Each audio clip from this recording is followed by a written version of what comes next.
Hello everyone, আসসালামু আলাইকুম। ৪১তম BCS প্রিলিতে আসা একটি প্রশ্ন আমরা সমাধান করব। সলিউশন।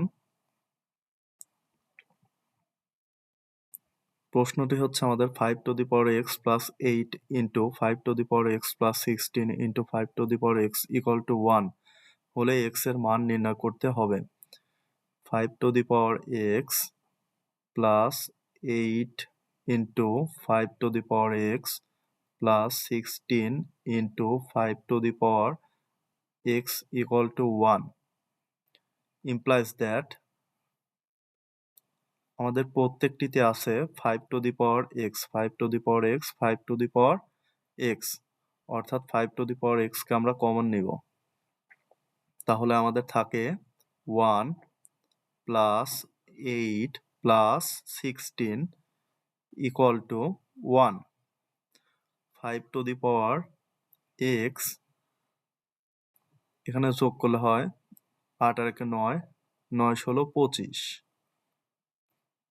equal to 1 25কে আমরা লিখতে পারি 5 to the power 2 into 5 to the power x equal to 1 যেহেতু আমাদের গুণ আকারে আছে আমাদের বেসগুলো সেম এবং গুণ আকারে আছে তাই আমাদের কি হবে বেস একটা নিব এবং পাওয়ারগুলো যোগ হবে x প্লাস 2 ইকুয়াল টু 1 কে লেখা যায় 5 টু দি পাওয়ার 0 আকারে।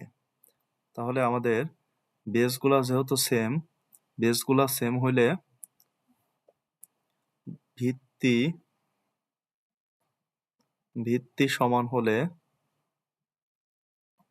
সমান হলে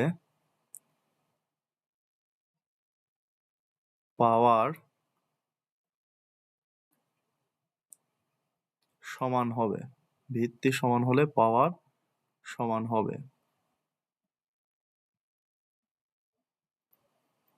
তাহলে আমরা পরের লাইনে লিখতে পারবো ভিত্তি যেহেতু আমাদের সমান তাহলে পাওয়ারগুলো আমাদের সমান হবে x plus 2 equal to 0 implies that x equal to minus 2 এখানে আমাদের অপশনে কোনটিতে -2 আছে খ অর্থাৎ খ নম্বরই হচ্ছে আমাদের কাঙ্ক্ষিত অ্যান্সার।